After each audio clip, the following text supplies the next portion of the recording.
Listo. Empezó. Mm, Sí. Ahí. Perfecto. Entonces nosotros vamos a analizar de acá, de este primer principio, distintos procesos. Por ejemplo, vamos a empezar con los procesos a volumen constante, que son los procesos isocóricos. Un proceso es isocórico cuando el volumen no varía, se mantiene constante. Y lo bueno de esto de los procesos, y la idea también, es que nosotros analicemos qué pasa en cada situación. Porque si nosotros leemos que algo tiene volumen constante, tenemos que saber de qué depende cada una de estas tres cosas del primer principio. Por ejemplo, los procesos a volumen constante no tienen trabajo. El trabajo es cero. ¿Por qué no tienen trabajo? Porque el trabajo, nosotros conocemos que por el primer principio, es P por diferencial de volumen. Y este diferencial de volumen, al ser el volumen constante, está siendo cero. O sea que esto se anula y esto por cero sería cero. No hay trabajo en un proceso a volumen constante. No hay trabajo del recipiente. Sí puede haber trabajo de paletas, eso lo vamos a ir viendo en cada caso, pero por el momento quédense con esto, de que en un proceso isocórico el trabajo es cero. Y que si nosotros enunciamos el primer principio, nosotros decimos, bueno, delta U es igual a Q menos W.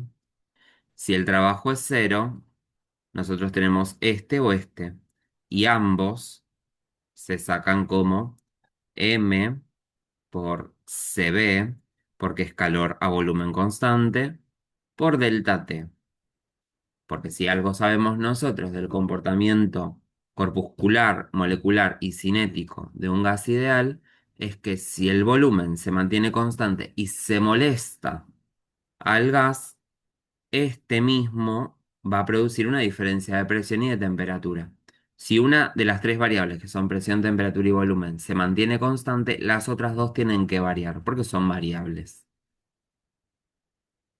Bien, entonces esto es para procesos isocóricos, a volumen constante, donde no hay trabajo y donde solamente puede haber calor o variación de energía interna y se obtienen como M por C por delta T, que esto es Q es igual a M por C por delta T, CB, o delta U es igual a M por C, CB por delta T. Bien, dos ecuaciones que ya tenemos. Vamos con el proceso isotérmico, o sea, a temperatura constante, donde un proceso isotérmico en el cual la temperatura no varía, por suerte esto no lo vemos mucho porque los gases siempre van a variar, nosotros sabemos que quienes dependen acá de la temperatura. Y nosotros volvemos acá, en donde siempre vemos un delta, y justamente en este caso Q y en este caso U tienen un delta de temperatura, son dependientes de una variación de temperatura, que si no existiera, y se anulan prácticamente. Por eso los procesos isotérmicos, U siempre depende de la temperatura. Siempre. El calor puede ser que no, porque puede haber el calor de una resistencia, como dijimos recién, pero siempre T para U. Si T es constante, U vale cero.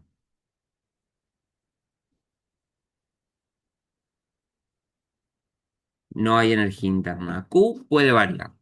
¿Por qué? Porque puede haber el calor de una resistencia, porque el gas puede tener un calor. Esa diferencia de temperatura no se vería implicada porque ya nos dan el dato casi siempre. Y bueno, el trabajo sigue siendo lo mismo. O lo sacamos del primer principio igualando, o sigue siendo... eh, ay, qué mal que anda estoy. Ahí. Puede ser o P. por diferencial de volumen, o puede ser también W igualado a Q, al no estar U ya, que vale cero, queda que Q es igual a W, y que esto también se saca como M por CD por delta T, que es válido, porque viene enunciado por el primer principio. ¿Qué pasa? Que si no está delta T tendríamos que tener el valor de un calor, porque en este caso si no, al tener un delta T nulo, por eso no existe U, estaría dependiendo de esta fórmula. Medio contradictorio, pero también lo vamos a ir abordando con la resolución de ejercicios. Después tenemos otro, que es el isobárico,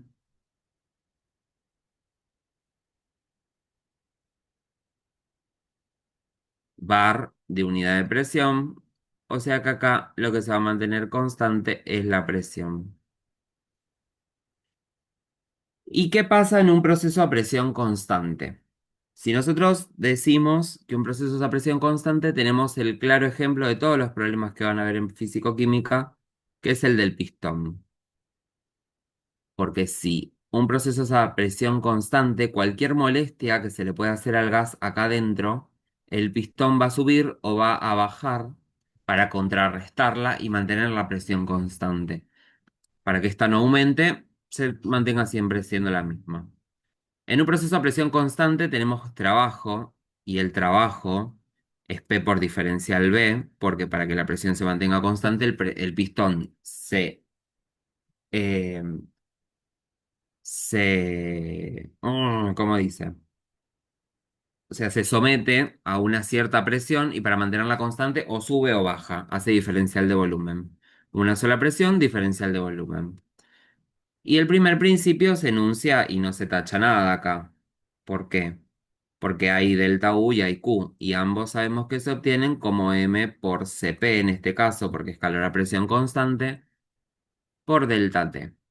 Que si hay una variación de volumen, hay una variable interna, la presión se mantiene fija, la temperatura tiene que variar. Bien, estos tres que nosotros tenemos acá son los tres procesos por los cuales nosotros podemos ir de un estado a otro dependiendo del proceso, porque son funciones de estado. Dependen del momento en el que se encuentre atravesando el fluido, que en este caso es un gas ideal. Si al fluido se le están dando 200 grados Celsius, va a aumentar la presión o va a variar el volumen. Si se le están dando 100, va a disminuir la presión, va a disminuir el volumen. Entonces son funciones de estado. Depende del estado en el que se encuentra, depende de la energía que se ve implicada. Bien,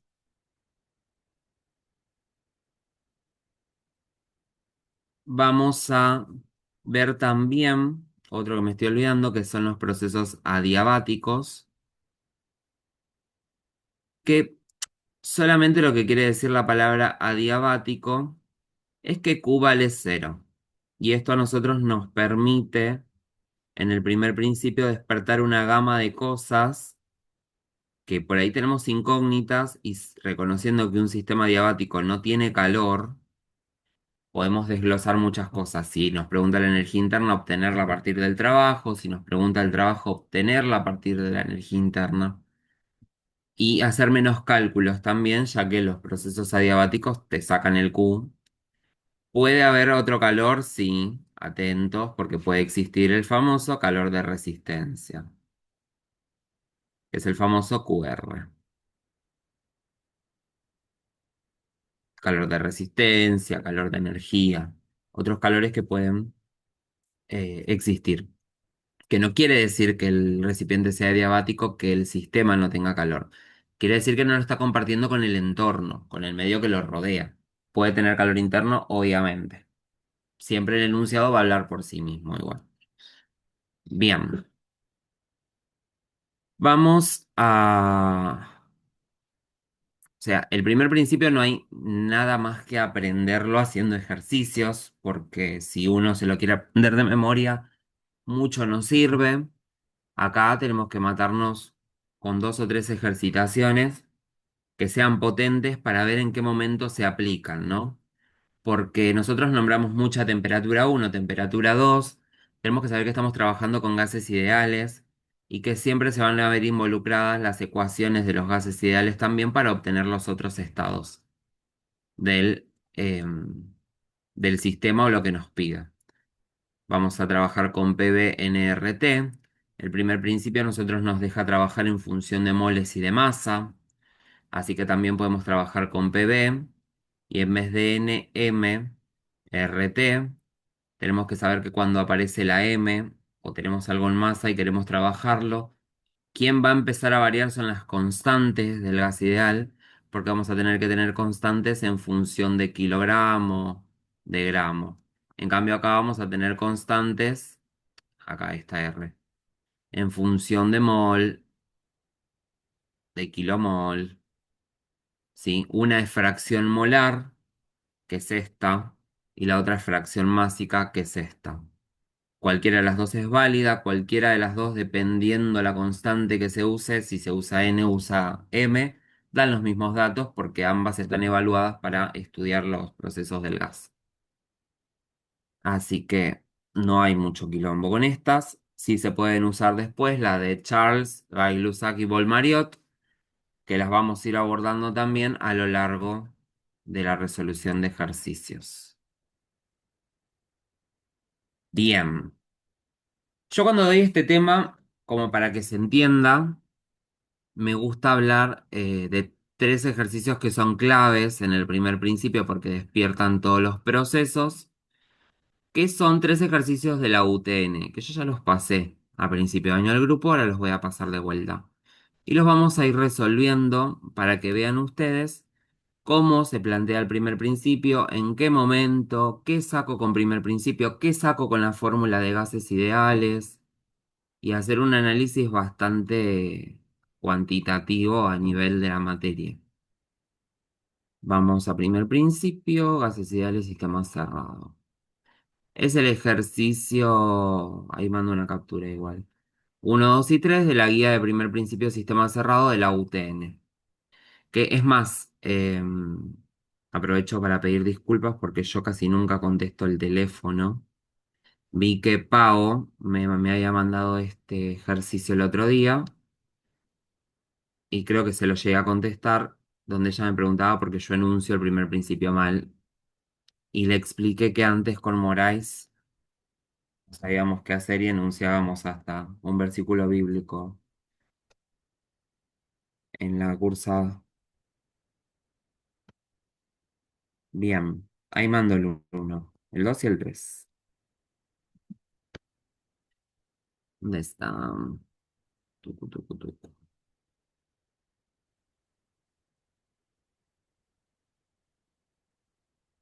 Ahí va. El uno.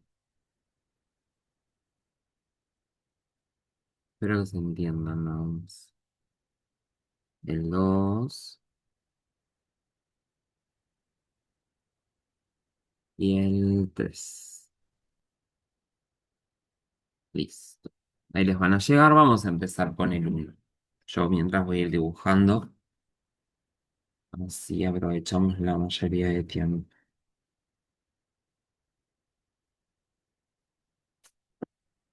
El uno es, va, igual dice el número. Se tiene un recipiente rígido y adiabático.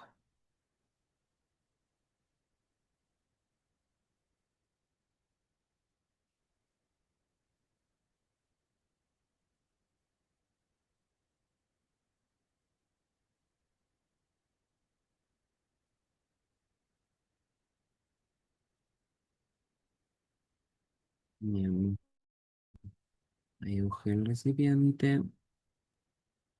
Vamos de vuelta con la tapa. Acá. Bien, dice, se tiene un recipiente rígido y adiabático. Este no tiene tapa. Lo leo y lo vamos escribiendo. Bueno, se tiene un recipiente rígido y adiabático. Y ustedes ya cuando lo empiezan a leer, ustedes anotan y ponen, bueno, datos. El recipiente es rígido. Se ponen rígido. Y acá empezamos nosotros a sacar conclusiones propias. Si el recipiente es rígido, quiere decir que el volumen va a ser constante. Si el volumen es constante, quiere decir que el volumen 2 es igual al volumen uno. Y esto siempre se lo anotan porque quizás en algún momento la mente traiciona y queremos sacar trabajo como trabajo es igual a P por diferencial B. Y son iguales. Y los hace y el trabajo les termina dando cero. Entonces, ¿es necesario que se hagan estas anotaciones? Sí. Bien. Después dice que el recipiente es adiabático también. Y nosotros recién dijimos que cuando un recipiente es adiabático, quien va a valer cero va a ser el Q. Tucu, tucu, me tilde. Ahí está. Q es igual a cero. Y acá se ponen en una flechita. No comparte calor con el entorno. Esto es bueno que ustedes lo vayan haciendo en el parcial. Esto de aclarar, de ver, porque es también un reflejo de que ustedes comprenden la parte teórica. Y si ustedes acá ponen que no comparte calor con el entorno y en algún momento se les dio la mente de sacar calor, uno rescata acá de que más o menos están comprendiendo la teoría y deja como pasar el error. Pero si ustedes no la aclaran y después sacan el calor y el calor les da cualquier cosa, se entiende como que la teoría está mal abordada también. Bien. Dice que el recipiente es rígido, adiabático y que contiene aire. O sea, el recipiente adentro tiene aire. Aire que nosotros sabemos que cuando leemos la palabra aire estamos hablando de un gas ideal. Porque el aire es una mezcla de gases y vamos a trabajarlo y lo vamos a tratar como si fuese un gas ideal. Dice que por medio de un agitador, o sea que tiene unas paletas, y acá es donde yo les digo que aunque el recipiente sea rígido, puede tener trabajo, porque estas paletas necesitan de una energía que las mueva. Entonces acá va a estar el famoso trabajo de hélice o trabajo de paleta y el recipiente es rígido. O sea, el recipiente no va a haber trabajo porque es rígido. ¿Quién va a hacer trabajo? Unas paletas que le van a insertar. Bien, dice que se eleva la temperatura hasta un valor establecido. Y ahí también es necesario que ustedes analicen en el momento de leer que estamos tratando con un gas ideal. Entonces, creo que todos tenemos incorporada la teoría cinética molecular de un gas, que nosotros sabemos que dice que si se eleva la temperatura, una variable está cambiando. Sabemos que las otras dos, una se va a mantener constante y la otra va a cambiar. Y en este caso la que se mantiene constante es el volumen. Si se eleva la temperatura va a tener que aumentar la presión, aumentar o disminuir. Vemos también que el sistema está siendo perturbado por unas paletas, lo cual nos fomenta de que la temperatura va a aumentar, la presión también. Bien, y ahí copiamos todos los datos. Copiamos la masa, en este caso nos dan masa de aire, que es 10 kilogramos, o sea que eso nos habilita a usar la fórmula de gases en masa. Nos dan el volumen del tachito, que es 1,2 metros cúbicos. Este volumen es el 2 y el 1, porque el volumen es constante. Nos dan la T1 y la T2. Y fíjense que de T1 a T2 hay 100 grados de diferencia. O sea que no estábamos tan mal al suponer que iba a aumentar.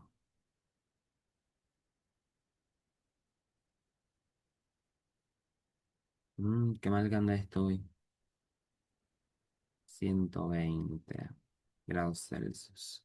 Bien, nos preguntan la presión inicial, la presión final y el W de la paleta. Entonces, arrancamos nosotros acá. Todo lo que sea dato del gas, por el momento, vamos a tratar de sacarlo de la fórmula de gases ideales. dPV es igual a M, porque en este caso tenemos M, por R por T. Y acá es donde yo vengo quizás a joderles un poco la vida, pero sí a pedirles que lean el enunciado y que se fijen las famosas R que van apareciendo. Porque, por ejemplo, hay una R que está en kilogramos, que es 29,27 kilogramos por metro sobre kilogramos Kelvin. Que en este caso, ¿por qué la usamos? Porque la está dando el ejercicio. Si el ejercicio no da, vamos después con Maca y Dani acá, que somos una máquina de crear R's por todos lados, van a ir apareciendo un montón de R's si se las anotan. O ven la forma en sacarla en moles. Bien. Entonces, vamos a resolver. A nosotros nos preguntan presión final e inicial. Yo les digo que despejen de acá. O sea que esto despejado va a quedar que P es igual a M por R por T sobre B. M, 10 kilogramos. R, 29,27 kilogramos metro sobre kilogramo Kelvin. T, la temperatura en Kelvin. Acá lo que hay un problema es con eh, B, que B también está en metro cúbico.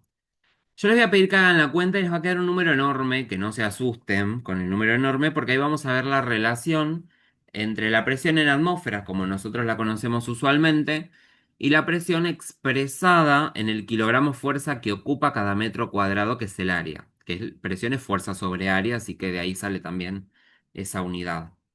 Hagan esta cuentita. Hagan 10 kilogramos por 29,27. Y acá respetan la unidad, kilogramo metro sobre kilogramo Kelvin. Después les va a quedar por la temperatura, que la primera es 293 Kelvin sobre el volumen, que es 1,2 metros cúbicos. Ustedes mientras hacen la cuenta, yo voy tachando cosas acá. Porque este kilogramo se va a ir con este kilogramo. Este kilogramo metro va a quedar. Este metro se va a anular con uno de acá, o sea que acá queda un metro cuadrado, y este Kelvin con este Kelvin se van. Y esto nos queda todo en kilogramo sobre metro cuadrado, que es la unidad. Que esto es resultante de que la presión es fuerza sobre área.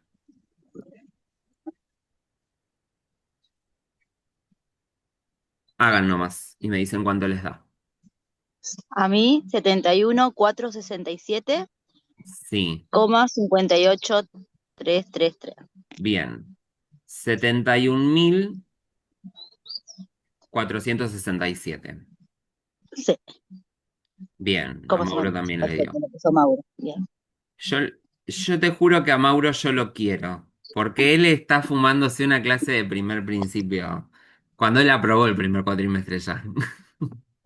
Qué genio, qué genio. Eh, bueno, esto nos queda en kilogramos sobre metro cuadrado. Bueno, de acá ustedes van a decir, ¿qué es eso si yo quiero en función de atmósfera? Estoy buscando la presión. Esta unidad es una unidad de presión. Pero es una unidad de presión de la fuerza que ocupa el gas o que ejerce más que nada sobre el área que tiene disponible. Para pasar de acá a atmósfera se divide por 10.000. Y esto nos termina quedando 7,14 atmósferas.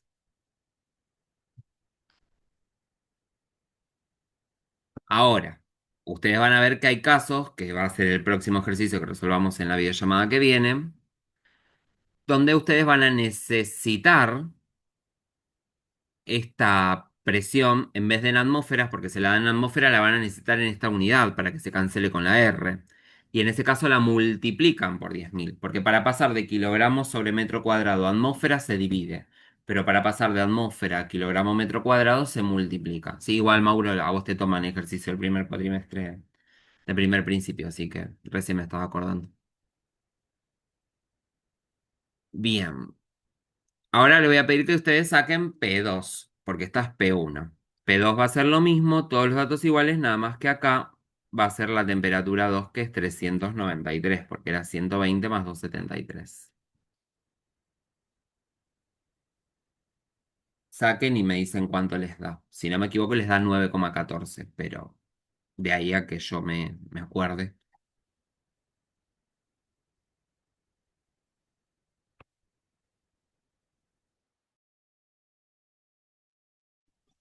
Hola Josu, ¿cómo estás? ¿Qué te iba a decir? Tenemos, o sea, está bien que entre Mauro, porque igual son parecidos y no, nada más que nos pide la entropía en el segundo, pero tenemos que analizar todo del primero. Tal cual. O sea, Maurito, a acompañarnos igual. No zafás, Rey. Bien, ¿hicieron la presión 2? Sí, da 9,6. Perfecto. Entonces daba 96.000 y pico. Y Sí, si la noventa y dividimos, cinco mil ochocientos cincuenta y bien, nueve. bien, perfecto. Si la dividimos sobre 10.000, se lleva todo esto 9,6 atmósferas. Bien, ya tenemos presión 1 y presión 2, dos cosas que nos mandaba a buscar el coso. Quedan 2 minutos 50, llegamos a hacer el trabajo. Vamos ahora a contestar trabajo, porque ya contestamos presión 1 y presión 2. Más que nada eso para que se fijen en qué momento usar la fórmula de gases ideales. Porque, por ejemplo, en este caso, a nosotros nos está preguntando por el trabajo de la hélice. Y nosotros nos damos cuenta que trabajo acá no hay, W acá es cero. ¿Por qué? Porque estamos en un proceso isocórico, pero la hélice algún valor va a tener. Entonces vamos a tener que recurrir sí o sí a plantear el primer principio de la termodinámica. Nosotros planteamos primer principio, ahí, y vemos que, bueno, delta U es igual a Q menos W. Sabemos que Q vale cero, porque el sistema es adiabático. Sabemos que W es cero, pero que además del W del sistema hay un W de hélice y este no es cero. ¿Es negativo? Sí, porque está ingresando al sistema. ¿Es cero? No, porque hay trabajo de hélice. Entonces vemos cómo nos queda desglosado esto. Nuestra incógnita es esta. Esperen que cambie de color. Nuestra incógnita es este trabajo de hélice o de paleta. Y nuestro desglosamiento va a salir de acá. O sea que el W de la paleta va a ser igual al calor, a la energía interna que nosotros sabemos que es M por CB por delta T. ¿Y tenemos todo para completar? Sí, tenemos las dos temperaturas. El CB nos lo da el ejercicio, está escrito abajo y la masa la tenemos. Así que acá nada más completamos. W de la hélice es igual a 10 kilogramos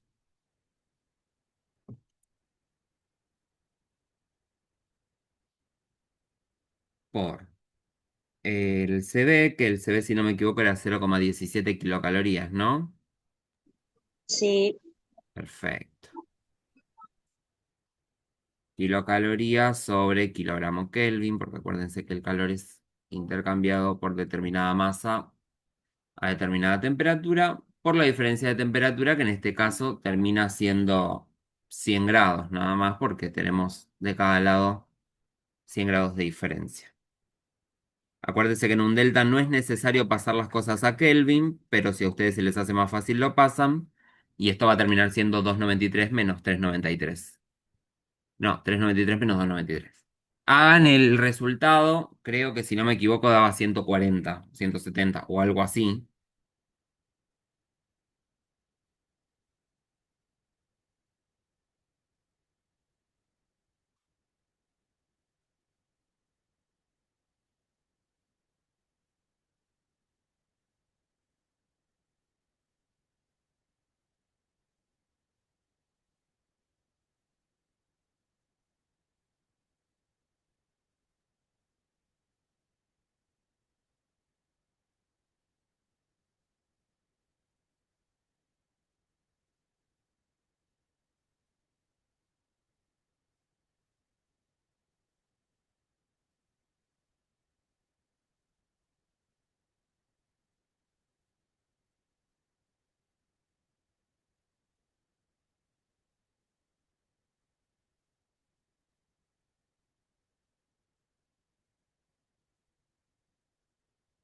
Se cortó.